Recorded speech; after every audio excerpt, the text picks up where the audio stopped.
Até quando os nossos governantes vão fechar os olhos para os nossos alertas? Eu tô aqui fazendo esse vídeo para tentar conscientizar as pessoas do problema que pode estourar a qualquer momento no nosso país, se nada for feito para controlar essa variante que foi identificada.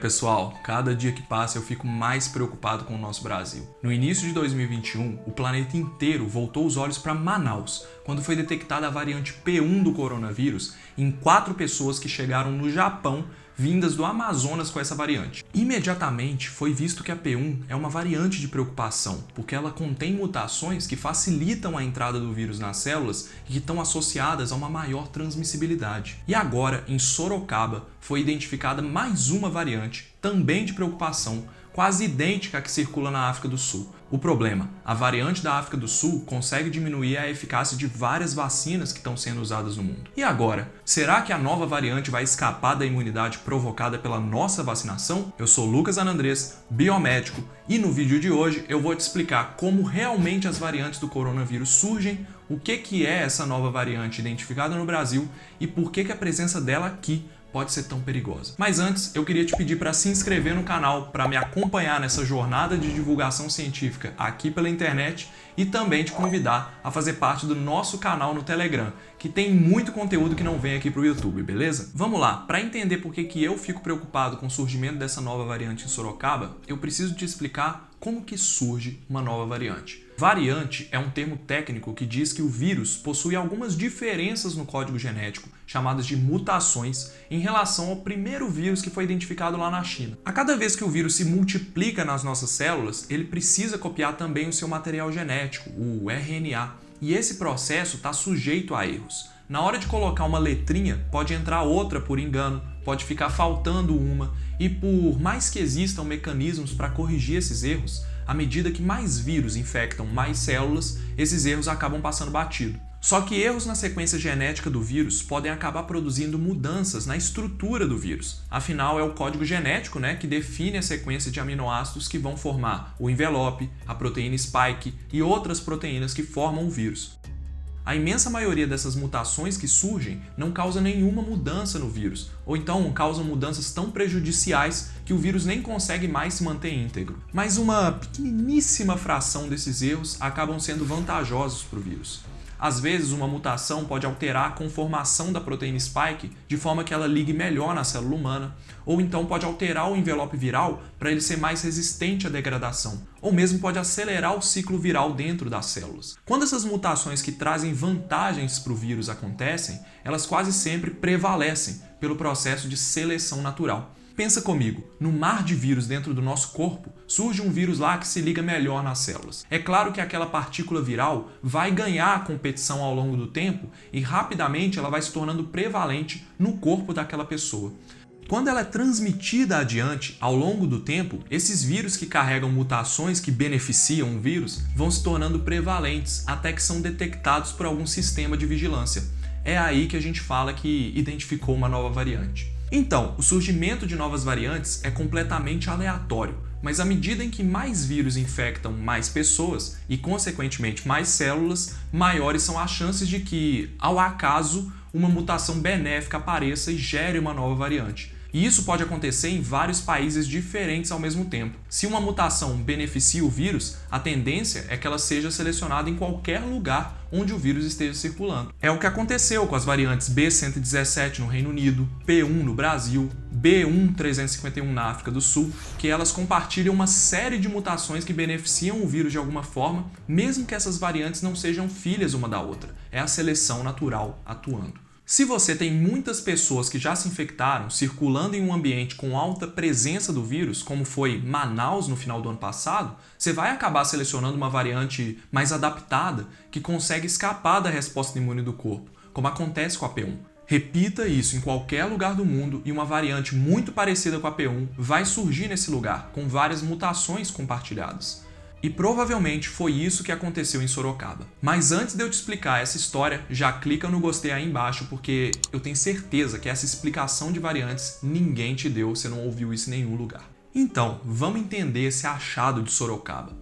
Eles pegaram amostras aleatórias de pacientes infectados com coronavírus em várias cidades de São Paulo e analisaram o material genético do vírus para entender qual variante que estava circulando ali. Eles viram que a maioria das infecções foram sim causadas pela P1, que é aquela que surgiu lá em Manaus, e 5,6% com a variante B117, que é a do Reino Unido. Isso mostra como que a P1 está se disseminando no Brasil. Só que em uma das amostras de uma mulher lá de Sorocaba foi identificada uma variante do coronavírus muito parecida com a que circula na África do Sul. A mulher que foi infectada com essa variante nova não tinha feito nenhuma viagem nas últimas semanas, o que sugere que a variante similar à da África do Sul tenha surgido aqui mesmo no Brasil. Mas existe outra possibilidade também. Essa mulher pode ter se infectado a partir do contato com uma pessoa que tenha ido ao exterior e trouxe a variante da África do Sul para o Brasil. Mas mesmo a gente não sabendo a origem dessa variante, e mesmo ela tendo sido identificada em uma única amostra, isso já acende um alerta, porque tem evidências de que a variante da África do Sul tem uma capacidade maior de escapar da resposta imune e também pode afetar a eficácia das vacinas. Agora eu vou te contar tudo o que a gente já sabe sobre a imunidade e o efeito das vacinas na variante da África do Sul, para a gente ter ideia dos efeitos dessa variante que foi encontrada aqui no Brasil, já que as duas compartilham muitas mutações. Logo que as variantes começaram a circular no mundo, os cientistas já foram correr atrás de descobrir se as vacinas e até mesmo a resposta imune adquirida em uma infecção natural seriam eficientes contra essas variantes. E a maneira mais simples de ter uma ideia de como a vacina ou a imunidade adquirida naturalmente vão se comportar diante dessas novas variantes é estudar os anticorpos das pessoas vacinadas ou aquelas infectadas para analisar se esses anticorpos conseguem ou não impedir a entrada do vírus na célula. E a maioria dos estudos que a gente tem hoje são feitos dessa forma. Avaliando os anticorpos de pessoas que já tinham se infectado com o coronavírus, um estudo mostrou que a capacidade dos anticorpos de neutralizar a variante P1 de Manaus foi 3 vezes menor, enquanto que para a variante da África do Sul, essa redução foi de 13 vezes. Tem estudos, inclusive, mostrando que 9 meses depois da infecção, os anticorpos produzidos naturalmente pelo corpo já não têm nenhuma atividade contra a variante da África do Sul. Isso mostra pra gente que sim, a variante sul-africana pode escapar do sistema imune e pode causar reinfecções. Mas e em relação às vacinas? De forma geral, os anticorpos presentes no sangue das pessoas vacinadas têm uma capacidade muito reduzida de neutralizar a variante sul-africana do coronavírus. Ou seja, eles são menos eficientes em impedir a entrada desses vírus nas células. E foi isso para as vacinas da Pfizer, da Moderna, que são de RNA, e para a vacina de Oxford e AstraZeneca, que é de vetor viral. A gente ainda não sabe a quantidade mínima de anticorpos que são necessários para garantir a proteção. Então a gente não sabe se essa redução impacta muito a eficácia das vacinas. Mas o que chama a atenção e preocupa é o fato de que, dentre as principais variantes em circulação atualmente, a da África do Sul é a que mais escapa dessa capacidade de neutralização dos anticorpos. Para a vacina da Pfizer, um estudo mostrou que essa redução foi de 7,6 vezes, enquanto que para a vacina da AstraZeneca a redução foi de 9 vezes. Por outro lado, quando a gente olha para a variante P1, por exemplo, que é a de Manaus, a gente tem uma redução de cerca de 3 vezes nas duas vacinas, muito menos do que é observada para a variante da África do Sul. Para a vacina de Oxford, pessoal, além desses resultados em laboratório, foi feito um estudo pequeno, de eficácia da vacina lá na África do Sul, justamente quando a variante surgiu.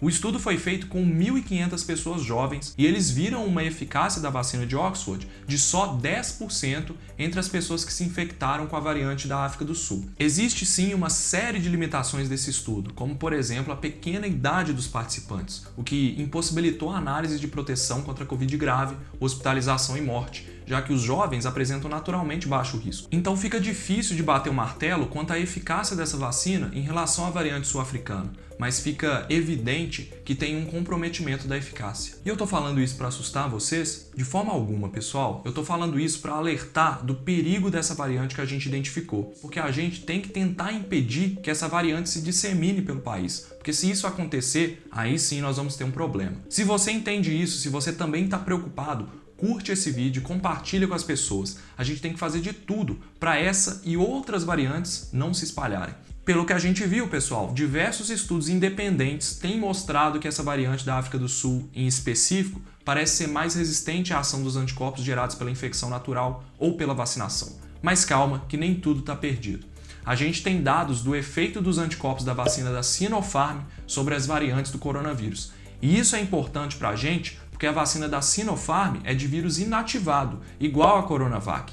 Eles viram uma pequena queda da capacidade de neutralização dos anticorpos diante da variante da África do Sul, o que não deve afetar a eficácia da vacina. E isso é ótimo porque indica que as vacinas de vírus inativados podem ser melhores contra essa variante. Pessoal, todos esses dados que eu mostrei aqui servem para alertar sobre o perigo dessa variante. Mas a gente tem que ter em mente que o nosso sistema imune ele é muito complexo e a maioria dos estudos feitos avaliaram só a capacidade de neutralização dos anticorpos, que é uma parte da resposta imune. Aqui no canal tem inúmeros vídeos falando que a imunidade vai muito além dos anticorpos. A gente tem diversas células de defesa que podem garantir uma proteção duradoura, a gente tem outros sistemas que complementam o sistema imune, então nem tudo está perdido.